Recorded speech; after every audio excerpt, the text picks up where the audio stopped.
Hello guys, welcome to the Train Parrot. The market doesn't move where you want it to go. The market goes where most people fear it will go. Things are getting very interesting, guys. On the daily time frame, I'm monitoring very closely some extremely important levels of resistance. Of course, resistance can be broken, just like we have done already a few times, which is why I'm keeping attention, because eventually we're gonna face that resistance that is gonna send the price for a decent pullback.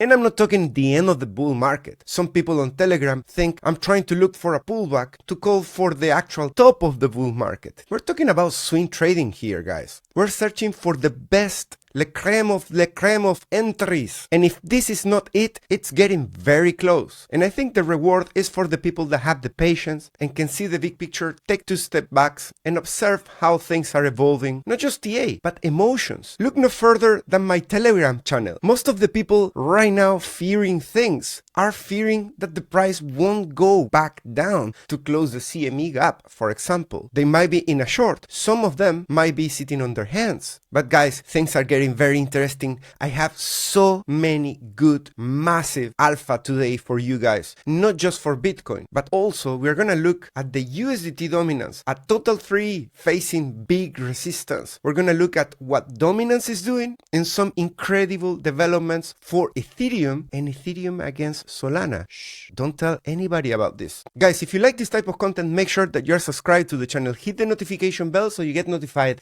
every time I put out one of these videos. Guys, tonight, the update, you do not want to miss it. I'm saving some very juicy alpha for tonight's video. But the thing is that you need to watch it in the channel Coin Bureau Trading. So go ahead and subscribe Coin Bureau Trading because 3 of my videos in the week only go there. Alright guys, the alpha today is worth 500 likes. I'm sure you all guys are going to agree, particularly if you can watch the full video and not just the title. Look at the attention to Bitcoin. Yesterday, we were already saying this is mind-blowing. On a November to be at 67 on Google Trends. That's crazy. Think about this. From October, from the lows of 10 and 11 in 2020, we did make it to very high levels of 86 in January. But that is almost 4 months to get there. Indeed, in November, end of November, we didn't even cross 32. And I think we are getting a little bit ahead of ourselves by being at 67 so fast. The question is, are these people just searching for Google or are they actually fearing of missing out and putting the house on a mortgage just to buy Bitcoin here at these crazy prices? Yesterday we made it to 90K, and if you look at the short-term holder realized price, the average position of short-term holders at the moment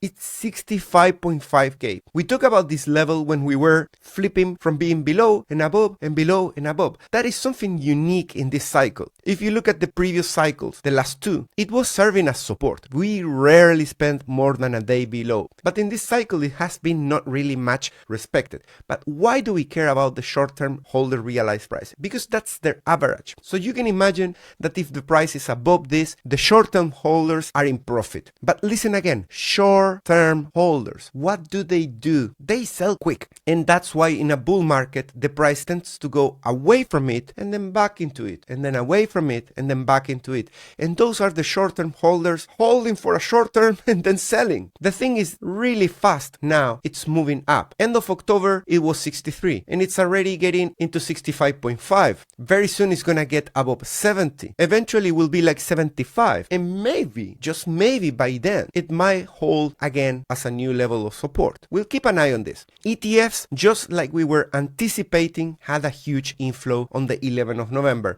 We can see again over 1,000, slightly less than on the 7th of November, but still massive, huge. Look at the parabolic move since early October in just a month. And when I was talking about the market moves where people fear the most, this is no exception. Everybody was sitting in here thinking, maybe I'm gonna buy Bitcoin once we go into 77K. We closed that gap and I think we're bullish enough now to start buying. Some of the people writing here thought, okay, 99% 90%, 95% of accuracy in terms of closing the CME gaps must be making this one the perfect short. I didn't take a short with this, we just observe what the CME gap is doing, and in the best scenario, if it overlaps with a massive amount of liquidity at the bottom end, together with levels of support and other aspects like RSI breaking down, then we say, sure, it's a great opportunity. This weekend, we had a breakdown of the RSI. It lasted just one candle and it turned into a fake out. Why? Because liquidity at the top was calling the price. There was a bigger price if price continue higher. Where did we get it wrong? We got wrong the timing. Myself, I'm guilty. Mea culpa. I was never expecting to see Bitcoin to do what we just saw, starting on a weekend and continuing by Monday. That is very rare. But hey,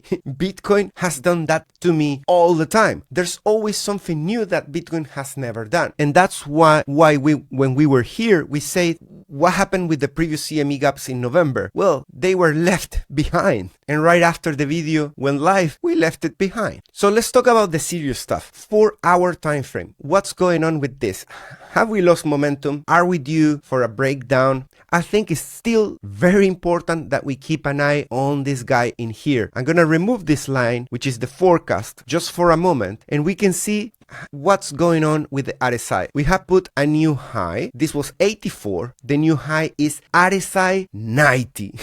Where do we have RSI 90? In February 29. In March, we topped. In October 23 of 2023, right after that, we never put any RSI of 90 for a long time. June 2023, RSI 90. So those RSIs of 90 are very rare. And printing an RSI of 90 doesn't necessarily tell you that's the top. This could be the top, but of the RSI, not of the price. The price could continue higher. What is that called? Oh, bearish divergence. So we could potentially break down in here, and the price could continue still slightly higher, forcing this to hit resistance, and eventually we build a channel down. If we identify that on time, we might be on the right side of the trade. So I'm just preparing you psychologically for that potential. I'm not forecasting it. I'm not telling you take a short. Guys, please just focus on what I'm trying to say. If we slow down, what are good targets? What is the low-hanging fruit in here? We have 85K with a fair value gap that starts from 86 into 84.3. It is doable. It's not guaranteed. Nothing is. And let's catch up with yesterday's setup. And there's a reason why I'm starting to give preference to this setup on the daily.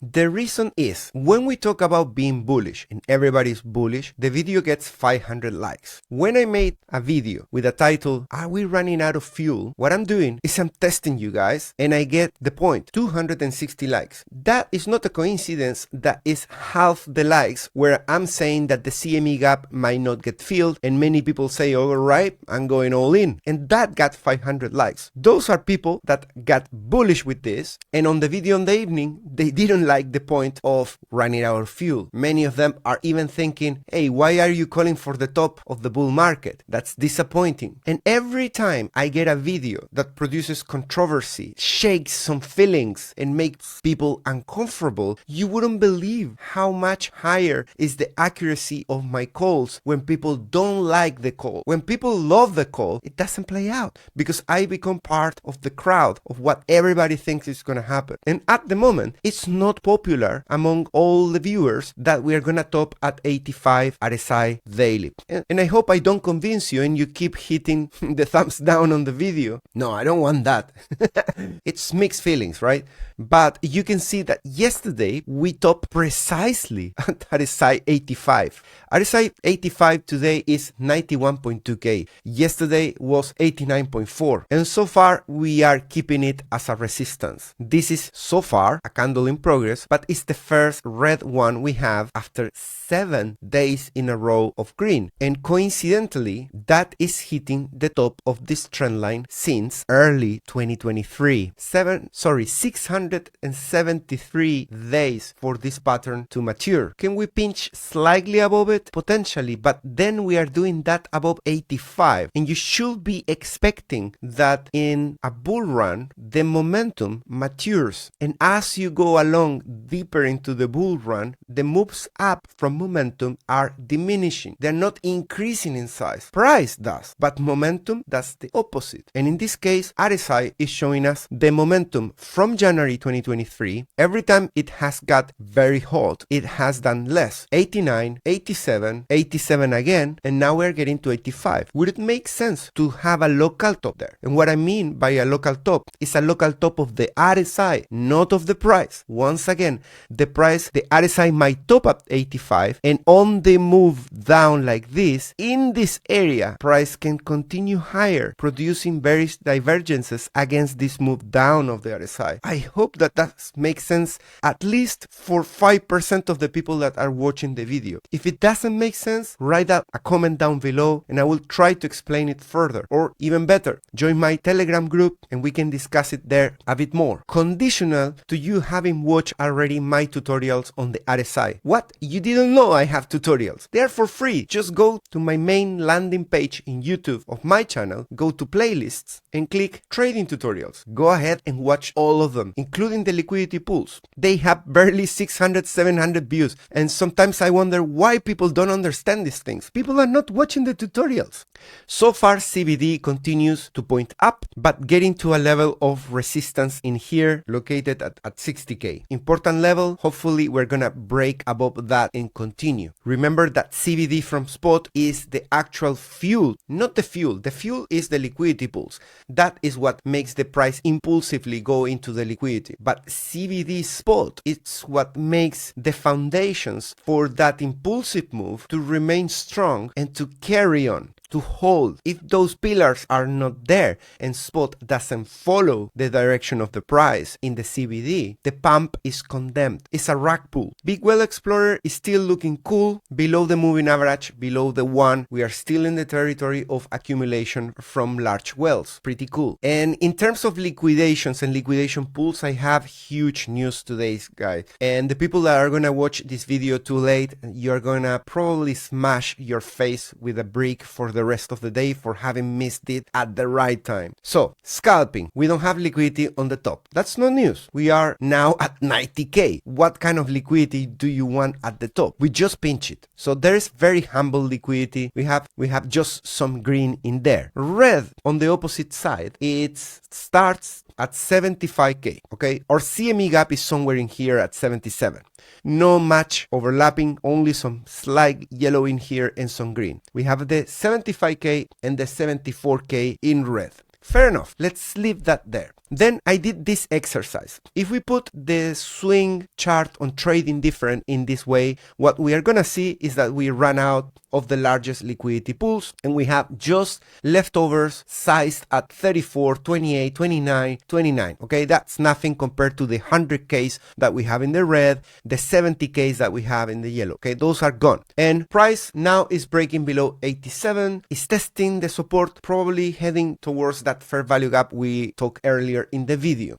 And what I'm gonna show you is something very revealing. We are starting to see, if you look into CoinGlass, the liquidations over 1 million of Bitcoin on all exchanges. What pattern do you see in here since last night? Apart from seeing over 1 million liquidations of shorts, which are all colored in red, even this one of 15 million, which is, wow, quite large. I've seen 70 million the other day. It was incredibly huge for a single position to liquidate 70 million.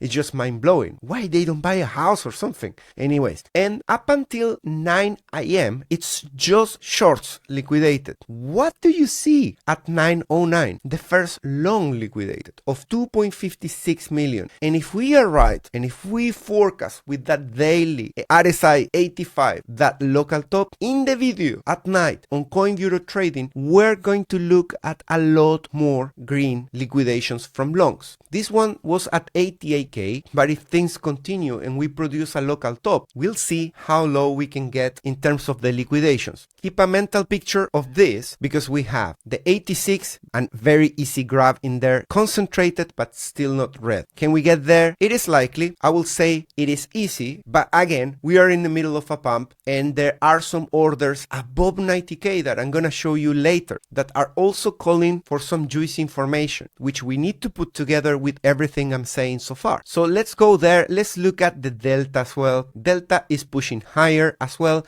Remember, once we start getting into the top end of the delta, the risk starts being more to the longs. For example, when were we at 18K in the delta in the past? We were at this top on 9th of August. This top, 23rd of August. What was the price doing there? It was topping and it was topping. Are we gonna top here? I don't know, but we are starting to increase those probabilities. It's about probabilities. It's not about forecasting the right on the spot. Sometimes I do, but not always. In here, this was close to a top. It rallied slightly more. This is very close to these levels of 20K. It rallied a bit more and then it came below that price that we have in here. So let's pay attention, because if during the day the delta makes a move like this, we might be pinching what could become the actual local top. And this is mind-blowing, guys. This is something I've never seen. This takes the throne of the previous liquidity of 134K that we have in January holding the price that was just spoofing people because they took it out. Guess how much liquidity there is there.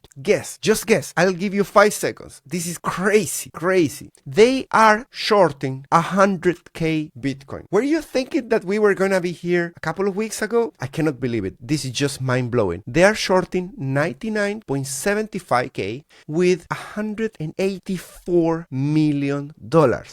Just crazy. At the moment, we have a wall of 73, which is less than half than that. And if we get to 100K, there is that wall. What are they gonna do when we get there? Are they gonna take it out minutes before it happens? Is it there actually to make us believe that we're gonna get there? Because sometimes that happens. Sometimes they place that thing there not because they wanna use it. It's just manipulative. So let me know in the comments, why do you think they're placing the largest selling wall I have ever seen at that price? It is a psychological level, but I have no clue what they're gonna do. Let's look again at the fair value gaps, because if that level becomes the local top, the one I talk about, RSI 85 on the daily, which is pretty much 89.5K roughly, we have a first candidate in here as a fair value gap on the 4 hour that starts from 86 into 84. That will be a humble pullback. I mean, think about these pullbacks in here. During the rally, we have 10%. This one was 6%. This one was 8%. So from where we are, an 8%, 9% takes these two fair value gaps. If we do a very humble one, let's say a 5%, we take half of the first fair value gap. If we do something like we did in November in 2020, that was a 17%, I think. That takes us back into 73K. But remember, guys, the previous bull market volatility was way larger. So far, every step of the way in this bull market has had a diminished amount of volatility.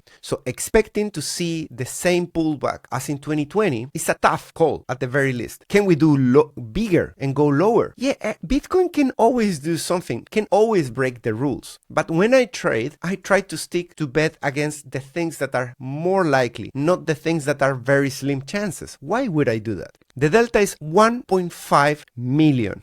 Okay, if you're gonna stick into watching my channel for the long run, write down in a piece of paper 1.5 million and remind me, when is it going to be the next time that we have a delta this big? This means that the risk of these people placing in here long liquidations, a cleanup, is way overdue. We are doing really banana son. We are breaking records in terms of the largest daily candle green in history of Bitcoin, largest weekly candle, and it's just becoming crazy. And the funding rate is going very high, extremely high. Funding rates negative gives me a lot of confidence to enter in longs. That's where I accumulate. That's where I start looking for long entries. Looking for long entries at 0.04 funding rate, taking a long is like suicide. You can get lucky with maybe another 10%, but the risk is just the highest ever to take a long. And we seem to be so far struggling to hit the third level of resistance on the CPR monthly. There are no news in terms of global liquidity index. You can see that it's still pointing down, but we haven't done a lower low relative to what we have in June. So I'm hoping in the next weeks or couple of months to see something like this. This will make a lot of sense then to look back and see Bitcoin breaking above the 100K and continuing, okay?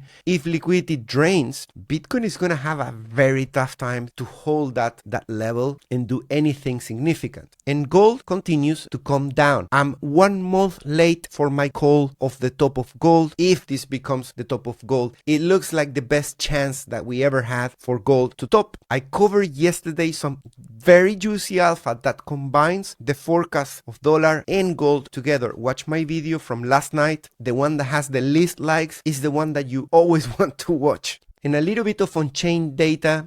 You can see that the active address sentiment indicator has entered the area above the top red band. When we have rallies, we can stay above that for a little bit, but when we come back down below the red, price has already retraced, but it confirms that that was a local top. Where was the top? Well, the highest level of active address sentiment indicator reading. At the moment, we are just there. So can it go higher? Yes, at 73.5, it went way higher. But most of the time, Bitcoin, what it does is you barely stay for a few days above the red. That's the most common behavior. And only during bull runs, banana zone, you go way beyond the red and you stay there for extreme levels. We're now above the red. And very special information that I have for you here on the monthly time frame. This chart is one of my favorites. This one forecasts not just what could be the top of the RSI level on the monthly chart for Bitcoin, but also it's forecasting what is the top level of volatility that this cycle is gonna see. And as I mentioned earlier, volatility follows this model using Bollinger Bands width. Every cycle, the volatility tops with the price at a lower level. You can see it in here, 2013, 2017, 2021. And where are we now? We are at 145, and we should, if we respect this model, because there's always the chance that this is the cycle where the model expires. Models do that, but we should be topping at 3, okay? Volatility cannot go beyond that. And that gives a lot of headroom for the price to go way higher. Think about this. We are at Bollinger Bands width of 1.5. The highest we've been in this cycle is 184, and we can get into 3. Don't do the calculation and say, okay, the price needs to double. No, that's wrong. We're talking about volatility. And RSI monthly, it was today getting above 70. Unfortunately, now I'm recording the video, and since we are seeing price coming back down with the resistance from the daily, now it's just at 69.39. But at some point was above 70. And if we close above 70 on the monthly, it means that the monthly momentum for the RSI is in a heavy uptrend, okay? And continuing in that trajectory, it could get us into the resistance of 77 monthly RSI. That, in terms of price, at the moment is roughly at 105K. That is the target of right now getting into that level of RSI, okay? If we take pullbacks and price goes back into, let's say, 78K, then that RSI is gonna start going higher, and eventually could be a target of 120 or 150. The more pullbacks we take on the monthly, the target of the RSI, making it to 77 or 78, is gonna take the price even higher. So we'll continue to monitor this. Hopefully we make it there, because that's gonna be a very sweet spot, because then we are talking about top of the market, okay? Swing trading is not the top of the market. It's just looking for opportunities that last a few days and then they're gone. We take profits. Update on the USDT dominance. Yesterday, I made you aware that we were at 4.5, and that typically at this trend line, as I learned from Benjamin Cowen, this chart is not mine. I'm not claiming I spot this. I found it from Ben. And we bounce typically on this trend line, okay? What people are getting massively wrong, and at some point I had that idea as well, but I corrected that, is that not because you get into the trend line, the market sells automatically. There are some exceptions. For example, in here, you touch it and you immediately go up. But in this area, we came there, we got very close, we went and revisit. For how long is this? We stick around there for 133 days. You don't see this when you see this chart at the first time, but that was the strongest, the best ever altcoin season in the whole history of Bitcoin. At this point, there was an altcoin freeze. For the first time, there were thousands of altcoins, and not just XRP, ADA, and all that crap. We're talking about all those altcoins that went mental in the cycle of 2021. This altcoin season is the one I'm referring to. The Bitcoin dominance went from 73% to 39%, and altcoins just went bananas. So, conclusion, we are right now below that resistance. According to past performance, this should come back up above the support at 4.36%. Conclusion 2, there is a chance that we have an altcoin season, and that could last for some weeks, for many days, for many months. Impossible to tell, as long as we stick around this area in here. Why that area? Because what we don't want to see is that this bounces and goes into the 6-7% of USDT dominance. Why is that? Well, that means that people are selling everything into stable coins. That is a crash, guys. That is a collapse of everything. Bitcoin, altcoins. We don't want to go that way. So what do we need to do? In here, we are bouncing between 2% and 2.7%. So if we bounce in here from 430 to 485, maximum 5%, and stick just to that range there for 3 months, there you go, guys. That is your altcoin season. So some people might be asking what happens if we go below that.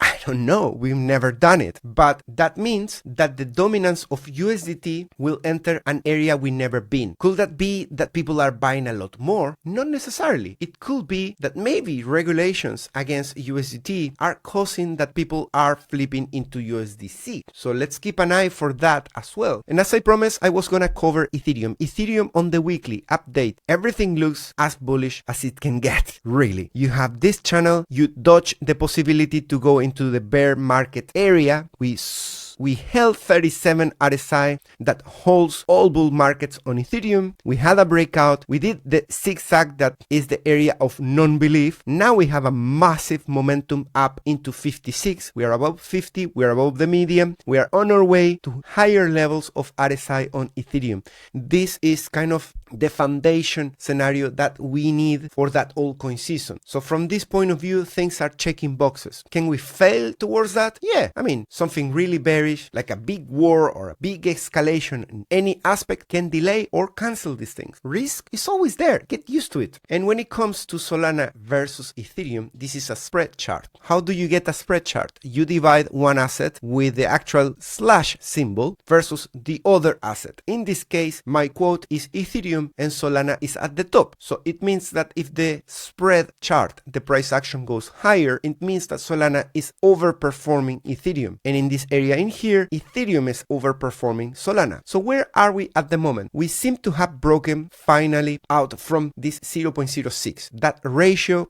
has kept Solana trapped since inception, and after the breakout with a massive green candle, currently we are cooling down. Solana is starting to underperform against Ethereum for 3 weeks in a row, and you can see the effect of that. It came on the RSI from 70, it tested support, and last Sunday it did a very humble breakdown. At the moment, the RSI, the live candle, not confirmed, is pointing down. If we close by Sunday like this, it means that people are really believing that there is some sort of comeback of Ethereum that is the best play, and that they are living on the side Solana, some of them taking profits from Solana into Ethereum, anticipating some potential rally on Ethereum beyond 4K potentially. If by the end of Sunday this candle closes like this, then forget about everything I say. That means that this hypothesis can be ignored because we only use candle closes. So you are probably wondering, then why are you showing me this? This is not confirmed data. Sure, but you should appreciate the early call. Open your eyes, keep an eye on Solana versus Ethereum for the rest of the week on Sunday, and if we get a confirmation on Sunday night and the setup ends up playing out, you're better off holding Ethereum for the upcoming weeks. Guys, if you want to trade Solana, Ethereum, any altcoins and have access to a top-notch exchange, the same one I use myself for trading bots and trading manually, check out Bybit. I have a link in the description that offers up to 30,000 in rewards based on trading volume and the lowest fees to trades. But if you're sick and tired of KYC and you don't have access to Bybit where you live, then consider this other exchange. This one is called Bluffing. I have 2 accounts with them. It took me 5 minutes to open the account. I just needed to use 2 separate emails, but I could have created 10 accounts if I wanted, because they don't need KYC. They don't ask you to use a VPN no matter where you live. Literally, you deposit and in 5 minutes you're off trading with leverage. And I also have this new promotion, very juicy promotion. In this case is related to the size of the deposit. Just need to trade over $100 and you already can cash out some very juicy bonus as long as you're using the link in the description as well for bluffing. It is always a great idea to check out the description, not just because it always contains a summary of the video, but also there are timestamps that you can come back later. You can click on some of them and then save that link that takes you straight into that part of the video if you want to consult it later. And of course, any of the links of the promotions and discounts that you have a look in here that gives you access to my trading tools. For example, this one in here, or High Block Capital, Trading Different, Trading Light, all of them offering very juicy bonuses, and whatever you choose, you are really helping this channel to continue putting out every day 2 videos about Bitcoin and much more than that. I'll see you in the next one. Bye bye.